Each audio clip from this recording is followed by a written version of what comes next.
we have our next guest coming into the neighborhood.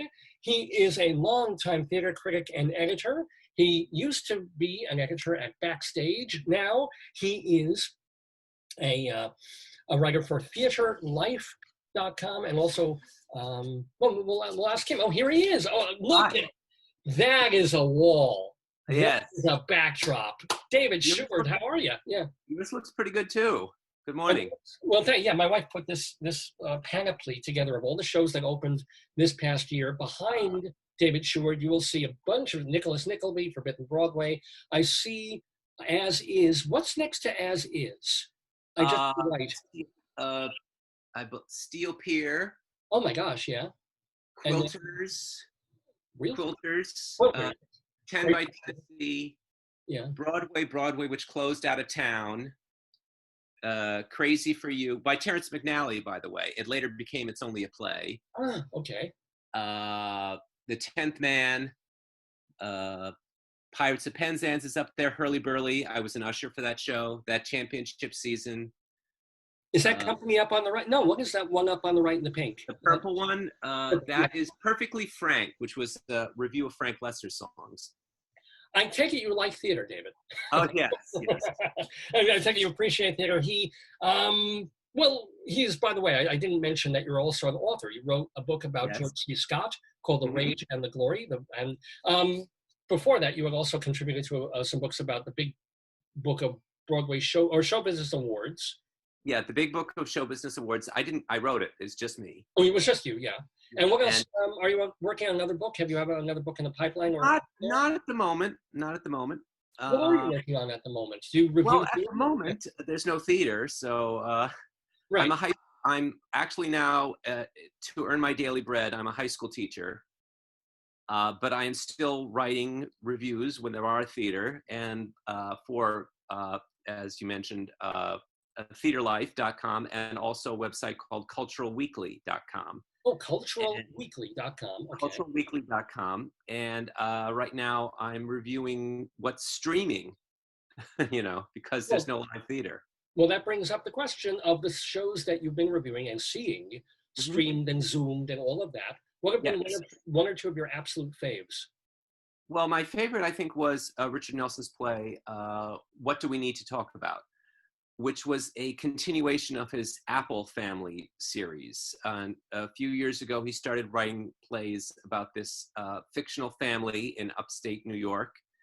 And each play took place on an important political event. Like one night, the first play, I believe, took place during the midterms after Obama's first term. And the last play and various selections and whatever was happening at the time, the family was dealing with it. So this play is a continuation of that, and it was actually a Zoom play as we are talking now. And the conceit was each of the members of the family. It was four adult siblings, and the boyfriend of one of them, and how they're coping with the current COVID situation. And it was very relevant and very this is what's happening right now. And the public theater put it on, and the actors performed it from their homes as we are doing now. And it was a wonderful 70-minute sort of dissection of how we're living right now.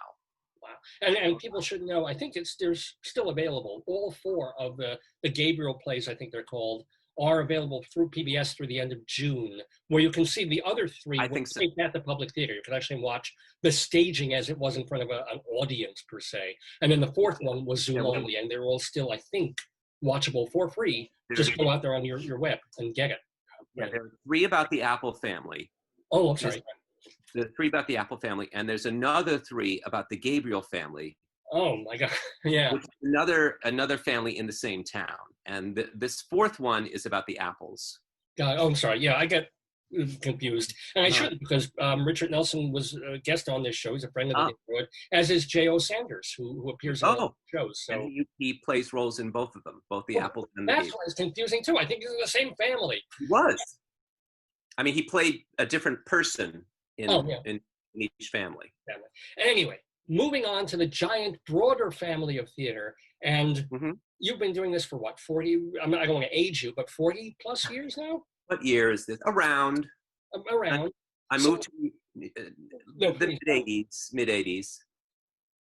Oh, actually, I was going to ask the wrong question. Forgive me. The question I wanted to ask you, though, is for this season, what has been your favorite, whether it's on Broadway or off Broadway? Okay.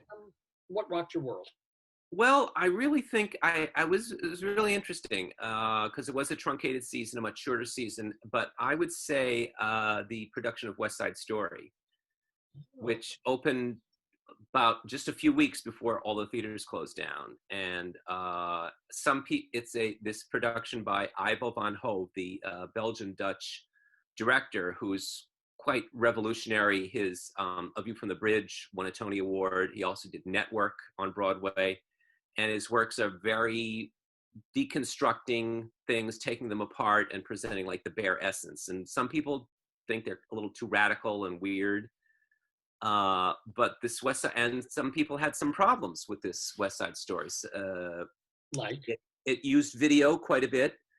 The back of the theater were these enormous, huge video screens, and at first that was kind of distracting. But gradually, it sort of fit in with the story, and I thought it was very compelling and very real.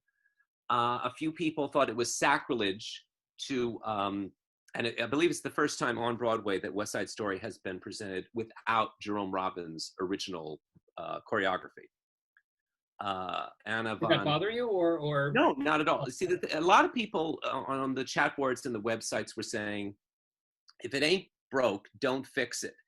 In other words, Jerome Robbins' choreography worked, and therefore it should never be done any other way, ever, which I find kind of ridiculous. It's like saying, well, Hamlet isn't broke. Why present it differently? Why present any of Shakespeare differently? We have to. Well, a lot of people were quite scandalized by the season before's Oklahoma, which was really further out there. Brought the sexuality to the yeah, right. Yeah, it brought the sexuality to the surface. And this West Side Story, I thought, was very immediate, very real. It had some strange, bizarre qualities, which some people objected to. The Jets and the Jets, who were traditionally all white, were interracial. The Sharks against the Sharks, who were all Hispanic, and I think, and it kept Arthur Lawrence's dialogue, which was very 1950s, but it was set in 2020. Like when when Officer Krupke comes out, all the kids whip out their iPhones. Right. Which I can only imagine if we didn't have the pandemic right now. Yeah. If they did that on a school matinee. No. I mean, they would have to stop the show for about 3 minutes when he pulls the camera out in front of the cop. And so, our friend here? I'm just going to tape this while you're doing it. That makes it very, very relevant. And it's sort of like you're presenting, it would be as if you were presenting Shakespeare now, and you had an interracial cast, and that would not be shocking or anything. So it's like they're taking West Side Story is a classic, and he's presenting it in a different context. And I thought it was very relevant and very different and very moving. And I found the performances were really wonderful, and I thought it was very fresh, which is what West Side Story was when it opened in 1957. Right. Which, interestingly, it lost the Tony Award to The Music Man, a very traditional show. So West Side Story has always been shaking things up, radical, offering a different, very frightening look at things. And theater should be frightening. It should scare you. It should shake you up. And I think some people who say, oh, you should never touch it, leave it alone, don't do anything to it, they want to be comforted. And theater is supposed to be scary. And that's why it's kind of disheartening that we don't have any right now in this very frightening time. Yeah. Well, it'll be interesting when it comes back, and it will eventually, to see what the response will be, what the plays will be about Trump and about COVID and about this moment. Now, actually, if Broadway wants people to come into the theaters, they're gonna have to do Annie, and they're gonna have to do Christmas Carol, and they're gonna have to. I don't even, Barefoot in the Park, just to bring Well, the producers, revive the producers with Nathan Lane and Matthew Broderick, and people will come, and then they can bring in slave play, and then they can bring in radicalized versions of The King and I, or something like that. It's interesting. Slave play is right behind you, and that was another really scary. Yeah, that was out there.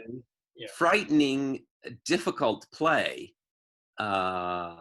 And it's, it's weird. We normally are talking, we would be talking about who's going to win for the Tony Awards, and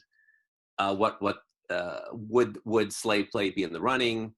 It would be in the running. I think Inheritance would have been a lock. I mean, they may still have Tony Awards months down the line. So would you say Inheritance or slave play for Tony, for play? Oh, when there are the Tonys, and if they're probably going to combine between those, Inheritance, definitely. That's, but I think that eventually when the Tonys come back, they're going to have to combine the truncated season with whatever opens in the new season. And we'll have this very weird hybrid.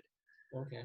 The drama desks were supposed to be last week, and they got postponed because of the situation with the protests. And we'll see what eventually. I mean, eventually it'll be shown, and we'll hear what they have to say. Oh, but I didn't even tell people you're still a high mucky muck on the drama. You were the head of the drama desk for a couple of years, right? I was the president of the drama desk, and now I am a voting member of the drama desks. Got it. Voting member. I also vote for the New York Drama Critics Circle Awards, and we had our meeting on Zoom, and like this, and our awards were presented on Zoom, and that went to what did that go to? That went to Heroes of the Fourth Turning.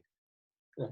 If you weren't listening, about Joe Demanowitz was talking about that show and saying how special that one was. So that won Best Play, and Strange Loop got Best Musical. Well, we've got a loop to our next. No, that's a terrible segue. David Sheward, it's a pleasure. You look great, by the way, and congratulations on the teaching gig, because that's as important, almost as important as theater. Oh, not quite. Yes, well, shape the minds. That's the generation that will have to go to the theater in 10, 20, 30 years. So please do. And thank you so much for being with us on our special our special Broadway broadcast. Thank you, David Sheward. Thank you so much for having me. Stay healthy. Bye-bye. Bye-bye.